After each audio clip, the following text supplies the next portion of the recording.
see that article? Every year, these liberal elites kidnap a bunch of normal folks like us and hunt us for sport. Hello, Internet, and welcome to another episode of Unabashedly Uneducated Moronic Ramblings, where I ramble moronically on a topic of which I am unabashedly uneducated. The Hunt was directed by Craig Zobel and tells the story of a group of people who wake up in an unfamiliar field and quickly find, to their dismay, that they are now in the midst of a hunt, and they are the prey. Let me start by saying that if you haven't seen trailers for this movie, don't. The movie is totally worth seeing, but the trailers show way too much. So you may remember that this movie was originally slated for release last September.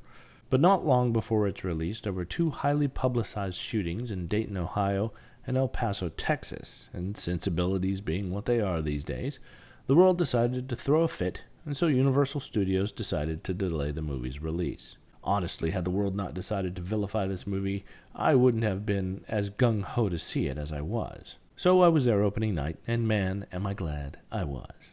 I thoroughly enjoyed this film. The Hunt is surprisingly funny, fast-paced, and full of unexpected twists and turns.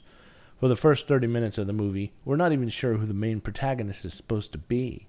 Every time you think you got it figured out, circumstances very clearly make it known that you are wrong. And once you do figure it out, that's when the real fun begins, because at that point, you've met the highlight of the movie, which is... Okay, I'm officially going to get into spoiler territory here because, in my opinion, the figuring out of the protagonist is part of the fun of the first act of the movie. That said, I can't talk about my favorite part of the movie without spoiling who said protagonist is. So, if you don't want to know, skip to the end for my rating, because I'm going to spoil it in 3, 2...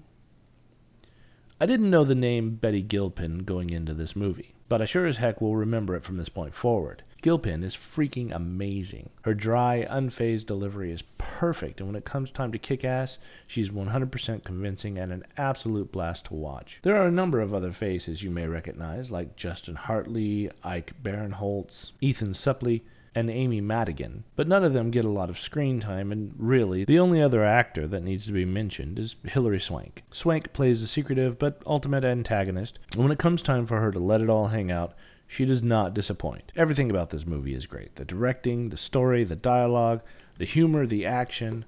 There are a couple of CGI moments that aren't super, but they can definitely be overlooked for the sake of the movie as a whole. I'm giving it 4.5 out of 5 stars. If you get a chance to see this in the theater, do so. You won't regret it. But hey, that's just my opinion. Thanks for hearing me out, and I'll see you again soon.